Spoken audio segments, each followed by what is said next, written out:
What's going on, guys? Today we are putting coilovers on the FRS.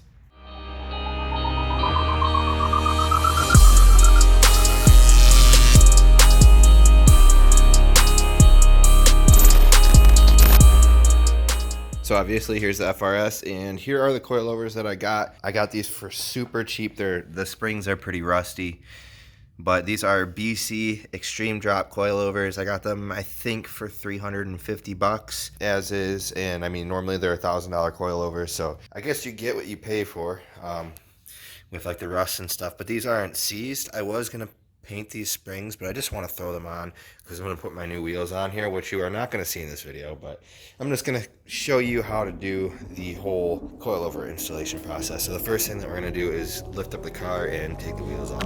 Creature of your fantasies, made of things that you're told not to believe, and I'll show you sides you could do. All right, so the first thing that we got to do before taking the shock out is remove everything that's attached to the shock. So it looks like we have this, which I believe is the ABS wire. It's connected to two little connectors.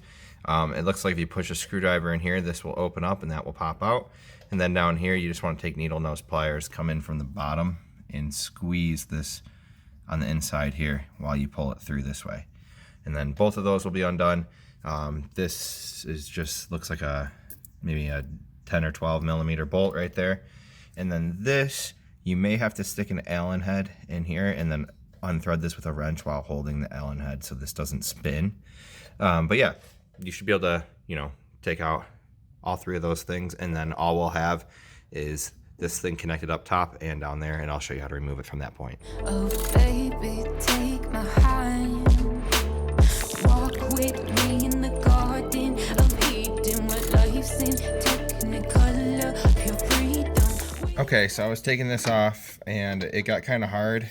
I thought it'd be a good idea to put an impact gun in here and spin the center part with the gun so I didn't have to by hand, and I completely stripped that. So I ended up taking it off at the bottom. I'm probably gonna have to buy a new one of these now, but we'll see. Anyway, moving on. All we have left are these two bolts down here, and then there are 3 bolts up here. I took one of them off already, but we're gonna go ahead, lower the car back down a little bit, and then just undo all of those bolts. And this should come right out.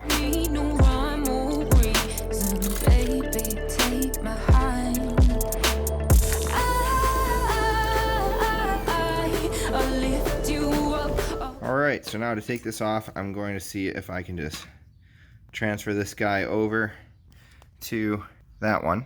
And I'm going to use vice grips here to hold it from spinning rather than Allen key, since I ruined that hole. So I'm going to go ahead and get this taken apart.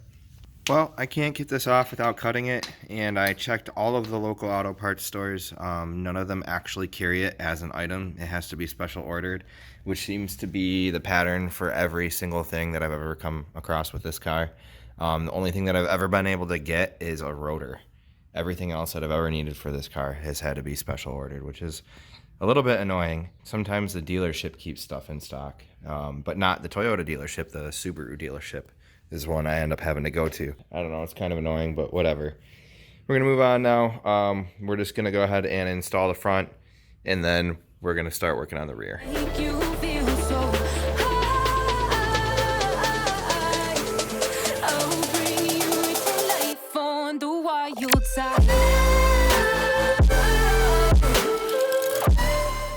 Alright, so that front done is now, and we're going to do the rear. The rear is way easier than the front. All you have to do is come down here, and you have 3 bolts right here.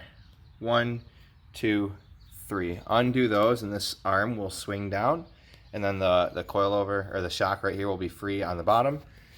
And then you just come up here. I already pulled out the inside of my trunk. Right under here on the side.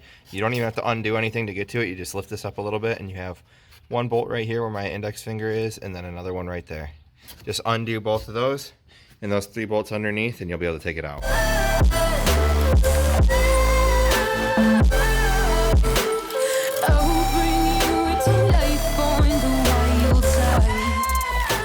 All right, so quickly, I realized that you have to leave this bolt in. It gets stuck on here when you try to push it out.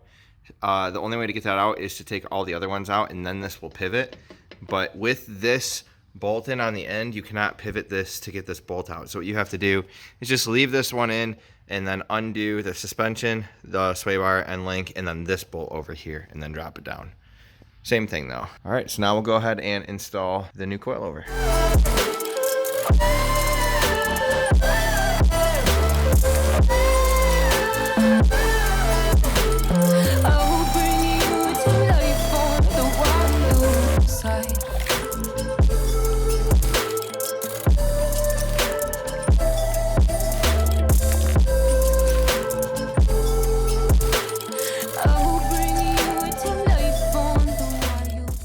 All right, guys, so that is it for a coilover install on an FRS. Pretty easy install as long as you don't strip the sway bar end link.